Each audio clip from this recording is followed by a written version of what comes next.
Good afternoon. Welcome to our show. I'm your host, Melissa Ridge, and we're doing things a little bit differently today. As you can see, we are not in the studio right now. We are live from my kitchen counter, and we're glad that you could join us. I'm not in the studio today. I'm at home awaiting COVID test results, so that's why we're doing things like this.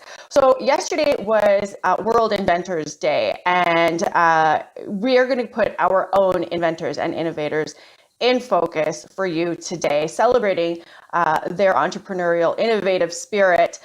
We could start back by saying, some of the things that we use today were invented by our ancestors. Some things are common, like kayaks, obviously, lacrosse, corn, but there's some things that maybe you didn't know, such as sunglasses, rubber, suspension bridges, syringes and hypodermic needles, which I thought was interesting as well, baby bottles, birth control, oral contraceptives, and painkillers. So it shouldn't be surprising to any of us that entrepreneurial, inventive spirit does continue today with our people. We're going to introduce you to some of them today, and I cannot wait to do so. But first, we're going to take a little bit of a tour.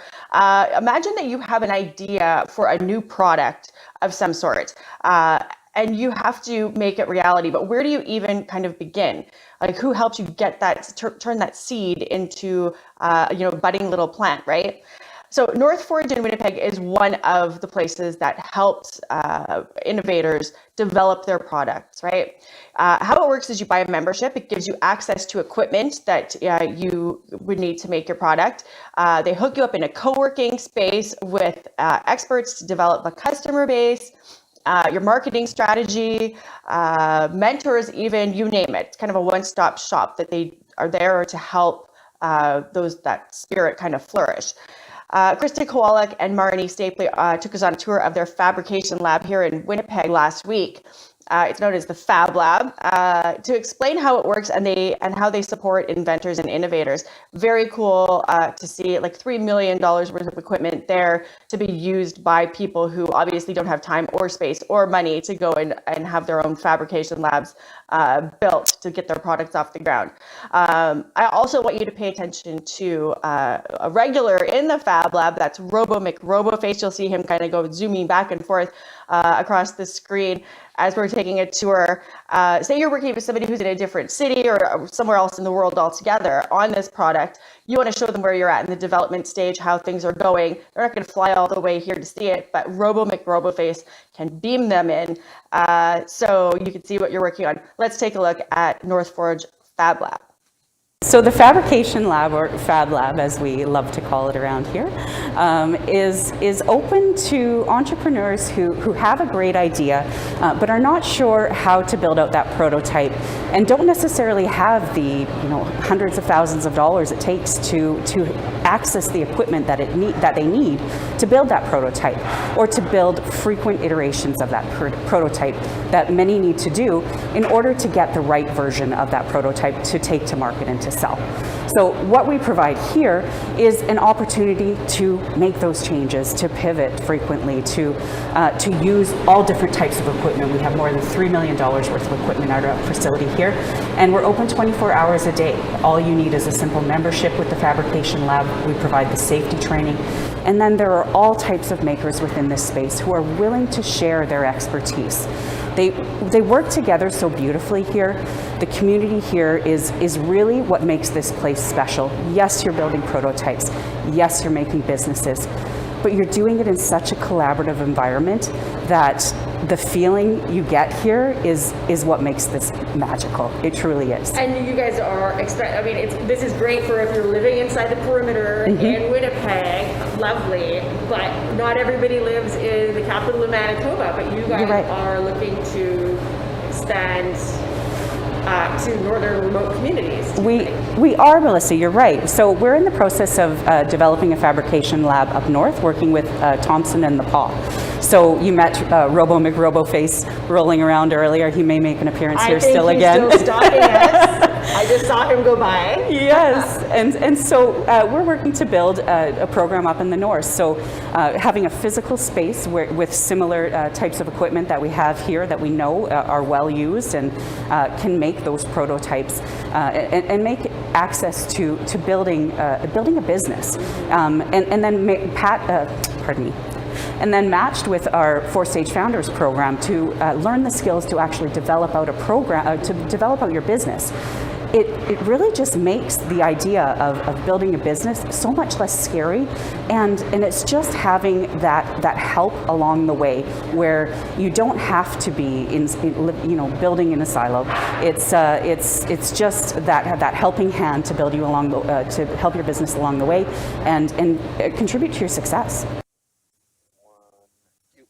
So while we were there, we had the opportunity to chat with somebody, Grayson. Well, you see him now. He makes specialty knives, very cool specialty knives, right there at the Fab Lab. CNC room. Can you quickly say what you're doing in there? Yeah, so right now I'm cutting out knife handles. So I run them on CNC router. So I'll lay out a block of wood, lay out my file digitally, and then it enables me to carve out the handles, and they'll be extremely precise and efficient. So it'll be, both sides will be completely mirror images of each other. Instead of if you're to do it by hand, you're hand sanding it, you're polishing it, it might not come out perfectly even. So being able to do it on the router, they come out perfect.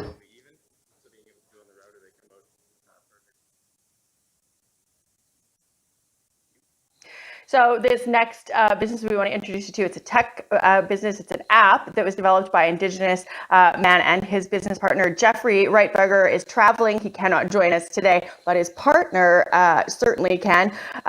Burns Benoit is here now to talk about their new company called A Company. Burns, thank you so much for joining us. Tell us how you and Jeffrey came up with the concept for A Company. Well, we were commiserating on how it was to deal with elderly parents and their medical appointments. My mother was in her mid-80s and required that she had to be at the doctor every second week for testing and to get follow-up on things. And my sister and I essentially looked after that, getting her to and from the doctor's appointments. But what we found was Mom would go in and we still wouldn't have any information about the what transpired in the appointment. So we were still sort of in the dark about how her care was progressing and things like that. Jeff was in a similar situation a couple of years after my mother had been through all of that, and with his mother-in-law. And what he was noticing was it was taking an extreme toll on his partner and her sister, who spotted off getting her mom to the appointments. And the appointments were taking longer and longer, and whoever did the appointment was losing a half a day of their lives, and still not getting much in the way of real knowledge as to what was transpiring in the appointment. So looking at the whole package, we decided we would develop an app and technology to match families, both the elderly patient and their adult children, with a professional nurse. The nurse would pick up the patient, take them to the doctor's appointment, and sit in on the appointment and take notes and pose any questions that the family may have. After the appointment, the nurse would accompany the patient to any post-appointment activities like tests and changes in pharmaceuticals and things like that, and see them safely home. We would then, the nurse would then provide a written report that would be peer reviewed by our relationship manager. And this report would be posted on a secure link. You'd be provided with a secure link so you could see exactly what was going on in the appointment, and also get answers to any questions you may have had about the appointment. I love that. I mean, certainly with an aging population, our elders, and especially, you know, remote communities, not everybody is connected with family members who can run, you know, their elderly loved ones to these appointments and keep track of all this. How many, like, what do you have in terms of staff and in terms of clientele right now? Like, what's been the uptake of this? We're at proof of concept testing right now. We've had a number of visits and had a great deal of success with those visits. The nursing professionals, other than our relationship manager, are independent contractors. And the appeal here is that many nursing positions are part-time, and this allows for a nurse to take on additional work with a company to suit their schedule, and also gives them a chance to get a little more involved with person-to-person nursing, getting to know the patient, getting to spend time with the patient. So it's very fulfilling for a nurse to get involved with a company and provide these visits. Absolutely. And is this regionally specific? Is this only in Manitoba, or is this across Canada? Our plan currently is to develop the Winnipeg market at this point. Obviously, there's a great deal of appeal for adult children who don't live in the same city as their parents. So in other words, the children may be off in Vancouver or Calgary, and mom and dad are here and still need to get to the doctor, and the kids are still interested in how things are progressing with their health care. So there's a good attraction for that type of individual. So we're marketing beyond the Winnipeg market at this point. And we've also found a very receptive audience in the States, and we've incorporated there. We've developed all of the profiles and the apps for the US market as well, and will likely open in the Eastern Seaboard in the new year.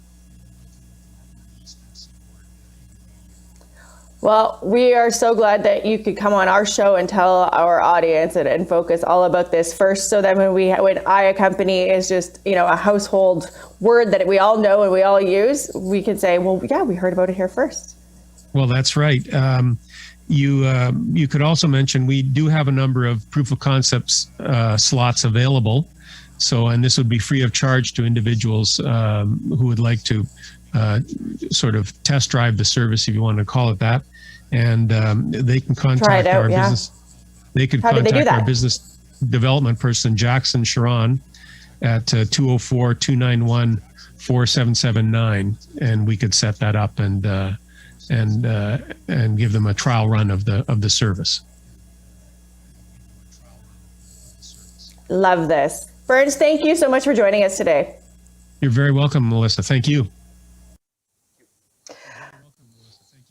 Well, so as we said at the beginning of the show, our ancestors invented a whole bunch of things that we still use today, from sunglasses to rubber to painkillers. That innovative spirit certainly lives on, as you're going to see today with the guests that we have on here for you.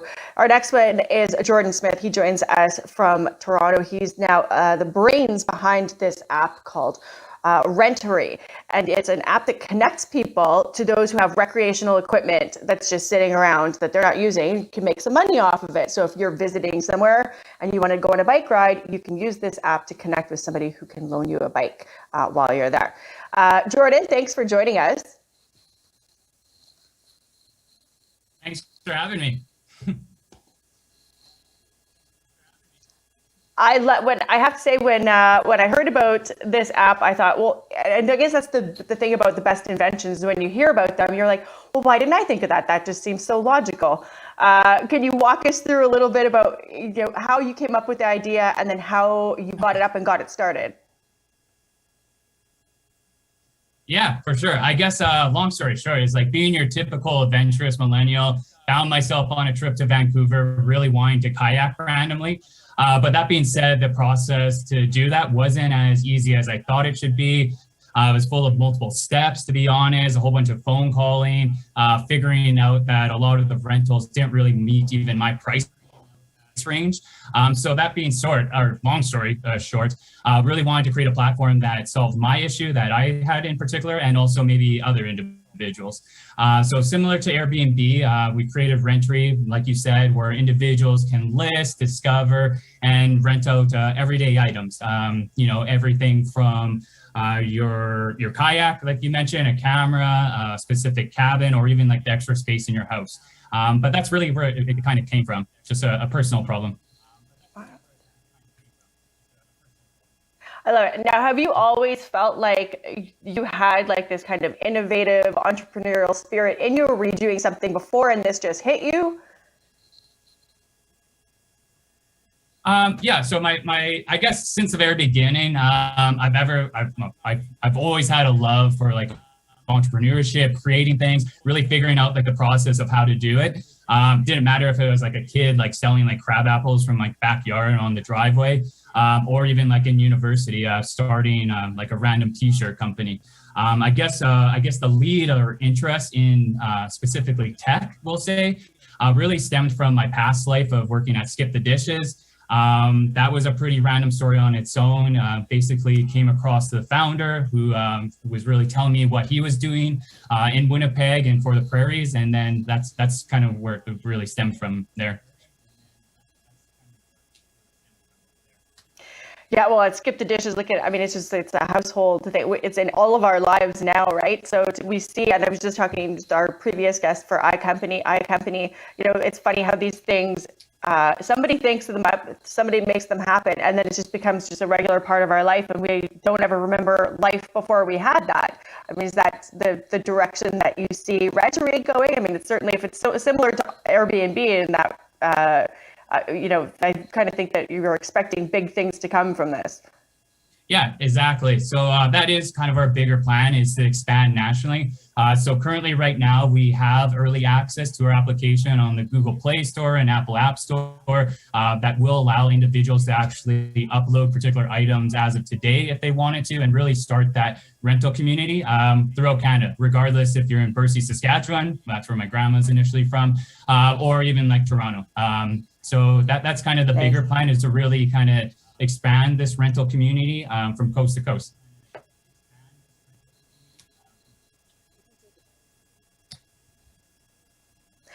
And, you know, so is there anybody you want to give a shout out to here today to say, like, who was there at the beginning, helped you get this going, advice to people who are sitting on their own little seed of an idea right now?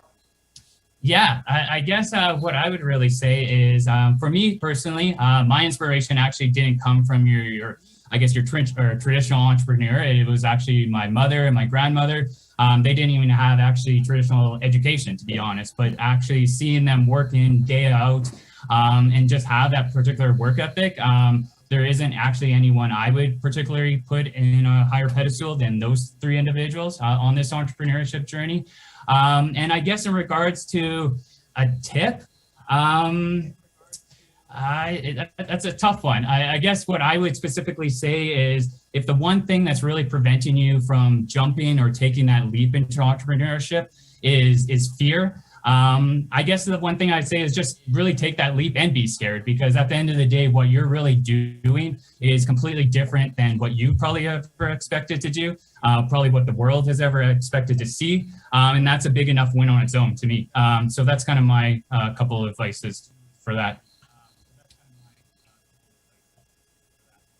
Well, we love that. Jordan, thank you so much for joining us, and we look forward to watching Rentry just bloom and blossom and explode. And we're glad that we heard about it here first on APTN InFocus.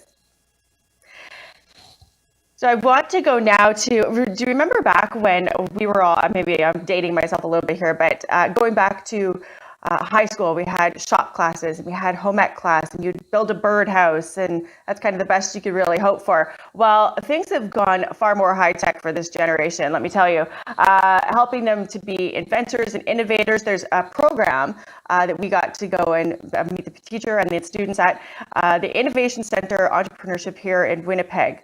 It's called the MICE program, actually. We caught up with Scott Angus and a couple of the students. Here's what they had to say about this program that is helping young students get their brains around being inventors and innovators. We have two schools that contribute students to this program, and they are high school age, but essentially the program is they walk through all the steps of starting a business. And so that's everything from how to come up with a good idea, all the way to, who are you trying to maybe sell to, and then trying to, at the end of the year, launch your business. So this is, it's not your regular business, obviously. You could do that in a regular old classroom, but this is not a regular old classroom, right? So what type of business are they thinking about getting into that you need to be in an environment like this? Yeah, well, the great thing is, no matter what kind of idea you have, this is the program for you, especially, a young person trying to do something.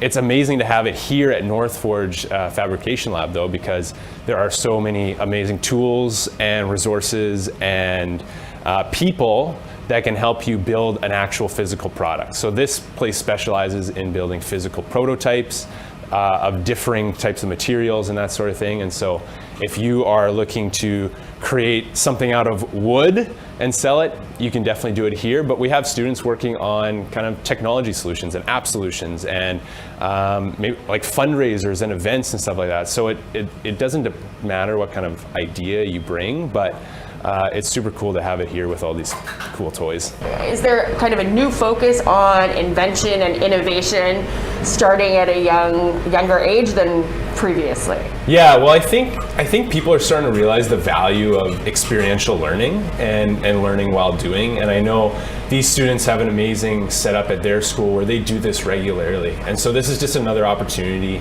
for them to be able to be put in real life scenarios to try stuff and to learn stuff, and as a way of schooling, which I think something was kind of missing, especially I know when I was younger. So it's awesome to see that these opportunities exist now. But I think there could be more. There can always be more, because I think this is a really valuable way of learning and growing and kind of finding out what you want to do. How long has this program been going on? Quite a few years, probably it's in its 5th year. I've been doing this. This is my 2nd full year doing it. And I love it. It's tremendous. Has there been any students that have kind of just blown your mind with ideas? Totally. Yeah. I feel like there's new ideas coming every week in terms of just a thought here, a thought there, or they were looking into something. And give us an example. So, I'll give you a couple examples from last year and a couple examples from this year. So we had a student that actually started a drop shipping business. So drop shipping, essentially ordering raw materials and being able to provide it to customers without having to hold inventory. So kind of a newer model of running a business. And this particular student, while in grade 12, was earning quite a bit of money through this business. And I mean, COVID, he was at home a lot and was able to kind of facilitate this. And so it was kind of advantageous to be able to have this time to work on, his particular business. And this year we have a lot of students focused on, we have people wanting to do physical products, like Chaz will be able to talk maybe specifically about his idea, but really excited. A lot of things related to kind of gear. And so we have Kira, who wants to do kind of custom nails and nail application. We have people wanting to make specific apps or tech solutions that are, maybe a little bit more technological minded. Yeah. And so, it doesn't really matter. And we got a couple students wanting to create a site that collects opportunities and experiences in STEM fields for young women and girls. So kind of all over the map in terms of ideas. Yeah. What do you love most about your job and teaching this program? Probably that, seeing kind of the passion and inspiration when the right idea kind of clicks. Yeah. And I think that's a common misconception is entrepreneurs or people who start businesses have those light bulb moments of, an idea comes out of nowhere. Yeah. But I think this process helps students realize that those moments come after learning a little bit more, researching a little bit more, trying stuff, failing a little bit, having a little bit of success. And then, when you see that kind of click and that passion really lock in, that's the moment where you're not concerned about them coming up with something because they're already off, like they're excited to go and run with it. Yeah. And I think that's kind of the moment that really makes it worth it for sure. We got to meet 3 of the students who are currently enrolled in that MICE program with Scott Angus. These are future innovators, inventors. They're working on their concepts now in high school. Imagine having that much of a leg up, hey? Here's what they had to say. I'm very interested in like a really niche scene called the mechanical, like custom mechanical keyboard scene. And with that, it's a lot of custom things you need to do by yourself or with like a lot of machines, and actually coming here is like the perfect thing for me. So because they have a laser cutter and I'm able to use that to make cases and stuff. It's really nice. What type of cases? Keyboard cases. So like you put your keyboard inside of the case and then it like looks really nice and it makes like a bunch of different sounds and you can do a bunch of different things with it. And do you have a prototype that you could show us? I don't have a prototype physically yet, but I will soon. I just need to get the program ready so I can actually like start cutting it out and then putting it together. I love it.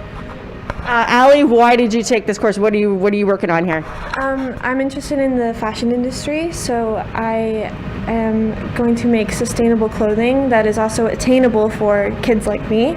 Why did you want to take this program, and what do you see something as in your future? Well, I'm interested in nail tech, and I've always had like a passion for nails. And coming here, I thought I could make my own business doing it because, yeah, I love doing nails. Being out in the public doesn't really satisfy me, so it would just be me, like one-on-one with doing nails. Like making nails? Yeah, like a salon. We need to take a break, but when we come back, we've got more inventors and innovators to introduce you to, so stay with us. Tiny little seed germinating. That's what we work with all the time. Definitely, if you have an idea, we run an open house every Tuesday from 6 till 7:30 p.m. and we welcome you to come down to our facility and take a tour. It takes roughly about an hour. We'll show you around. We'll introduce you to some of the makers who are here working on their prototypes or their product, and you'll see and you'll feel the community environment, I assure you, right when you get here. And you'll see all the different types of equipment that are here and learn about what is possible within this space. Join our conversation now. Call in toll-free at 1-877-647-2786. Like us on Facebook on our APTN News page. Follow or tweet us at APTN InFocus. And send your thoughts to infocus@aptn.ca.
Welcome back. Thank you for joining me today, not at the APTN studio, but rather from my kitchen. I'm at home awaiting COVID test results, so we're just going to do the show from here today. We are talking about innovators and inventors here today on In Focus. Joining me now is the CEO of North Forge, Joelle Foster. She is going to help us get our head around how you could take an idea and make it a reality. Joelle, thank you. We're thankful that you could join us today. Well, thank you for having me. I'm sorry that you're at home. I know. And everything's a little more difficult when you're not, around all the equipment and technology that we're used to. So now we're just kind of winging it and making, putting things together with duct tape basically to make it all work. But we're here and we're glad that you could join us too. And we're so thankful that you guys opened up your doors to us to take us on a tour. What an incredible facility. I have to know, how did you get into this sort of business? Well, I've been in the entrepreneurial ecosystem probably for, I guess, about 16 years. I used to oversee Futurepreneur here in the Prairie. So I've started over 450 businesses. So a lot of the ones that you know, like Shawarma Con and Skip the Dishes and Kalia Flowers, and some of those ones we gave their initial seed funding to. This is going to be just incredibly fulfilling for you to be working with some of these people who have just this idea and then to bring them to fruition and then to the point where they become just part of our everyday lives, right? Yeah, I have affectionately earned the nickname Startup Mom, and and that's because I love doing this. This is what gets me out of bed in the morning, is helping somebody else's dreams come true. I mean, I really have one of the best jobs. Yeah, no doubt. So tell us a little bit about, what would you, if you're in a remote community, you're up north, you don't have the benefit of having all of these services and like a fab lab like we have here in Winnipeg. What advice would you have for some people who are maybe watching at home? They're up north, they're remote, and they have an idea. Where do they even go to get that off the ground when you don't have all of those little bells and whistles that we take for granted kind of in the cities? Well, I came into my role as CEO of North Forge in February of last year, right when COVID was hitting. I was for a week, and that's when everything shut down. So I had already determined that we were going to redo our whole program. So we built it that it was online, so it was digital, so that it could reach anybody like in every corner of the province, all over Canada, actually, if we wanted. And it's a 4-stage program where the first 2 stages, called Pathfinder and Basecamp, are free of charge. So if you have an idea, you can sign up on our website and you can validate your idea through master classes and online modules. So it doesn't matter where you are, as long as you have a computer and relatively good internet access. You can take our classes, and then we can help you validate and determine if your business model is going to work before you put thousands of dollars of money in there and time. And then if you have to pivot, we help you with that. But up north in Thompson, right now we're actually opening up a fabrication lab. So we should be having the grand opening, I'm thinking maybe January, and then we're going to focus next on the Paw, where I was born, where my family actually grew up, and we're hoping to open one there. And then we'd love to do it all over the province if possible. Yeah. Well, we are so thankful that you kind of opened our eyes to all this innovation that was happening right here under our noses. I certainly know it was news to me, and we love that you are set up so that it's not just people who live here and within the perimeter of Winnipeg. People remote can get involved with it and take their ideas and kind of hatch them. In your little hatchery that is North Forge, full of experts to help them along the way. So thank you, Joelle, for joining us today. We really appreciate this, and good luck with it. I can't wait to see what the next big thing is to come out of there. Well, we'll keep you in the loop, Melissa, when we have other companies that are coming to fruition. Awesome. We're here for that. We love to champion the success stories out there, that's for sure. We've got another innovator joining us now, but I'm going to have to hand things off to my beloved colleague, Daryl Stranger, who is at APTN headquarters today. He is in studio right now. So we're going to go back to Daryl. Yeah, thanks, Melissa. So I'm here in studio with Ivy Chatelain. I hope I'm saying that right. I know I was trying to work hard on that all day, but she's in the process of an invention and joins us to talk about the support she's had and found, and has an idea and wanted to make it come to life. So Ivy, tell us about yourself and how you became an inventor. Well, hi, I'm Ivy. I am 25 years old. I'm Métis. I'm from Winnipeg, Manitoba, and I would say I've always viewed the world differently. I do have a bit of a learning disability, so my brain has always been different, and I think because of that, it allows me to see the world in a different way. And so I could see things like everyday life, common problems, and my brain automatically goes to, well, a solution. What do we do? How do we make it better? And how do we make this available? Right. So I don't want to tip your hand too much as you're still working on it, so we'll keep things really simple here. So you had an idea for a product. What was your first step in developing that product, and where did you go for support to make that happen? So my very, very, very first step, I have to say, was my mom. I went to her. She has always been the one to tell me no. So when I went to my mom and I told her about this idea, she was actually like very, very supportive with it and saying, oh, that's a really, really smart idea. And she actually gave me the phone number of Robert, my mentor from Equal Opportunities West, EDP Winnipeg. And so from there on, I just made calls, set up appointments, and then from EDP, I got into North Forge, pounding down every single door for every person that would listen to me and hear my idea, but also sign like an NDA.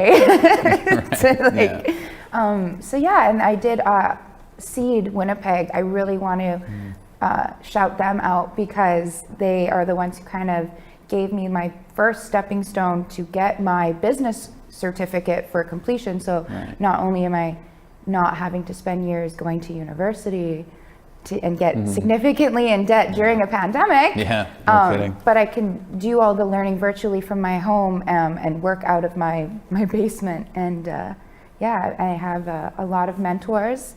And Imagine It, Rod Giesbrecht is the founder and CEO, and they partnered with Microsoft in 2007. So he's also mentoring and helping me out with this product that I can't talk about. It's so hard. I want to so badly.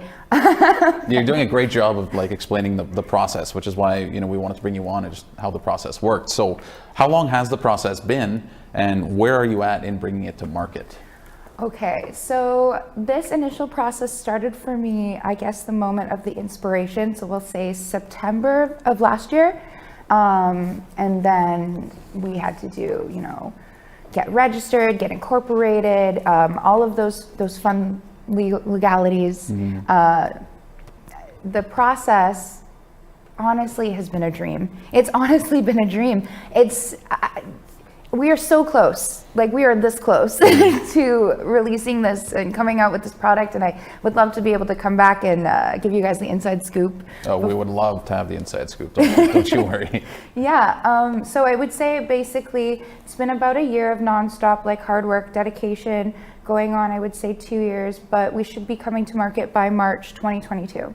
March 2022, all right. My birthday month. Oh, perfect, we'll keep that date in mind. So what words of advice would you have for other Indigenous people who might be watching at home and have an idea for something and they need, just a starting point to make that happen? My advice would be, honestly, it starts with you. It starts with believing in yourself. If you don't believe in yourself and you don't believe in your product, or you don't think that you can actually have the ability to do it, you're in your own way. You need to be your biggest advocate. And that's something that I've learned in life, especially having disabilities, that I have to work with my brain and not fight against it to fit in a society that wants us all to, blend in and be normal. So I would say, you can do it. You can do whatever you set your mind to, and there are people out there that are really willing and able to and want to help, and they want you to succeed, honestly. And I'm just honored to be here today, honestly. Mm-hmm. So who are the people that might inspire you? Who are some of your favorite people? They don't necessarily have to be inventors, but who do you look up to? That's a good question. All about the hard-hitting questions. I've always admired my mom. She raised me as a single parent by herself. Like I love my dad. Hi, Dad. He's American, so I don't know. Let's see this. I'll send you the link. But my mom, for me, was always the person that I felt that, I don't want to say responsibility, but my goal is to take care of her and family and financial, and just so she never has to have a want or need or anything in life. She's been through so much sacrifice, and I guess I would look up to, like Elon Musk. I don't want to, that's very political because of, but my mentors are always calling me Elona Musk now, because they're like, you're going to be the next Elon Musk. I'm like, stop, don't, like, don't, but I guess my mom, I love her so much. Well, that's the perfect answer. That's a great way to end your segment here. So I want to thank you again, Ivy, for joining us and sharing a little bit of your story without revealing too much. So thank you again, Ivy. Thank you guys so much. And check out Bandits. It's going to be coming out. I was cast in that, so I had to. Perfect. All right, well, thank you, Ivy, for joining us. And we're also thankful for North Forge for opening their doors for this show and connecting us with some of the inventors and innovators who shared with us today. Now, there are many other companies and organizations out there helping people get their ideas, products, businesses up off the ground, or helping to market new companies, concepts, and products. So a few of them are Inventor Canada, Mako Design and Invent, the Canada Foundation for Innovation, and Idea Pros. So get to the Google to see who is best to help you develop your invention, who is in your area. Be sure to do your research and check the testimonials from inventors and innovators to see who they would or wouldn't recommend for help. You can look up fabrication labs in your area too. There's a lot of them across the country for you to connect with and make your dream a reality. All right, we need to take another short break, but when we come back, we are switching gears from inventors and innovators to sports. It's 2021, and there are still people doing the Tomahawk chop. We'll be discussing that. And we talked to Ojibwe artist Patrick Hunter about the mask he designed for NHL goalie Marc-Andre Fleury. Stay tuned.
Welcome back to APTN in Focus. Let's go to social media now with our social media editor, Jesse Andrushko. Jesse, social media is buzzing about the Tomahawk chop again here in 2021. Now, I thought that was deemed as offensive as the old Cleveland baseball team logo or the Washington Football Club's old name and put out to the pastor too. Apparently that's not the case. What's going on there? Yeah, you're right, Daryl. It looks like that's not the case. The Tomahawk chop tradition persists. Since the early 90s, fans of the Atlanta Braves have been using that gesture to celebrate great plays and wins. Here's a clip from the National League Championship Series in Game 2 against the Dodgers.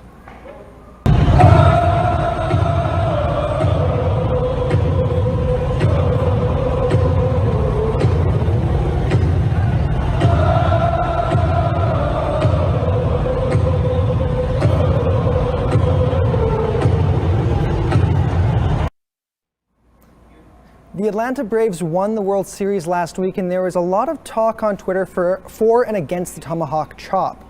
Derek said, "Atlanta Braves, celebrate your win by retiring the Tomahawk chop." Mensa tweeted, "Not one person doing the Tomahawk chop at the Braves game is thinking, man, I hate them tribes. I'ma really get them by doing this mocking gesture." From Eric, "Yeah, I'm not going to the Braves parade. Lose the Tomahawk on the jersey and the chopping chant, and then we'll talk."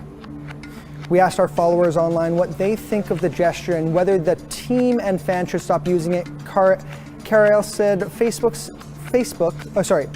said, "Personally, I don't know anyone that has a problem with it."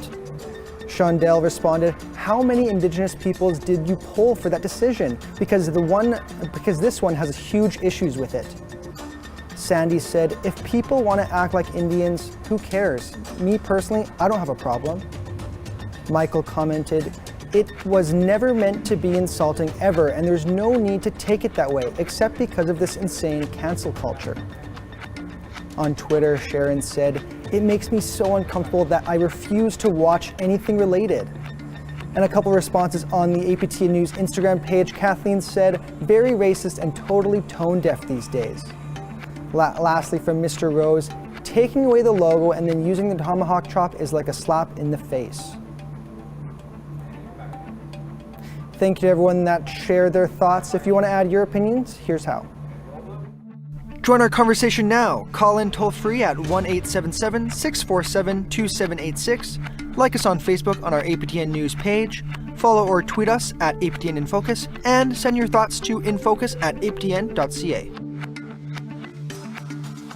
All right, well, thanks for that, Jesse. From one sport to another now, Marc-Andre Fleury, the new goalie for the Chicago Blackhawks, debuted a new goalie mask designed by Ojibwe artist Patrick Hunter. Patrick joins us now to talk about the mask. Patrick, first off, the mask design and artwork it's beautiful. How did all of this come about?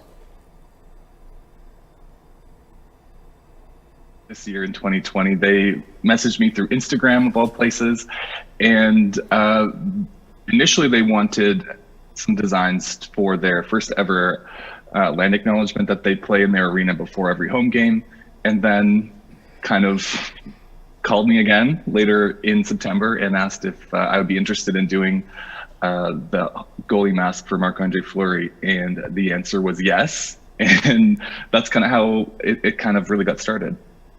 So can you walk us through the design of the mask a little bit? What inspired this design? Well, having done the artwork already for their land acknowledgement, I pulled a lot of that imagery from the land acknowledgement to the mask, just to have some, so there's more context. So they've seen the artwork for the land acknowledgement before, now it's on the helmet. And I just tried to treat it as a teaching moment so that those two things can tie together. And yeah, the 7 feathers that are on the helmet represent the 7 grandfather teachings, and also the florals on it. His last name just happens to be Fleury. And, florals were something that were traded and put onto apparel that we had traded around the Great Lakes. So it was kind of a little piece of iconography that I think everyone can relate to. So what was your reaction when you saw it on the ice for the first time? I'm still kind of coming down from that. My cheeks almost want to burst because I can't stop smiling about it. But it was insane. I'm still kind of getting a lot of love on social media about it. And, what a great opportunity for the Blackhawks to kind of try and change the narrative around the logo to here's how we can kind of do reconciliation the right way. Mm-hmm. Now our show today is all about inventors and entrepreneurs, so I want to switch gears just a tiny bit here. Now you recently won the Entrepreneur Spirit Award at the Indigenous Entrepreneurship Awards. What did that mean to you to win that?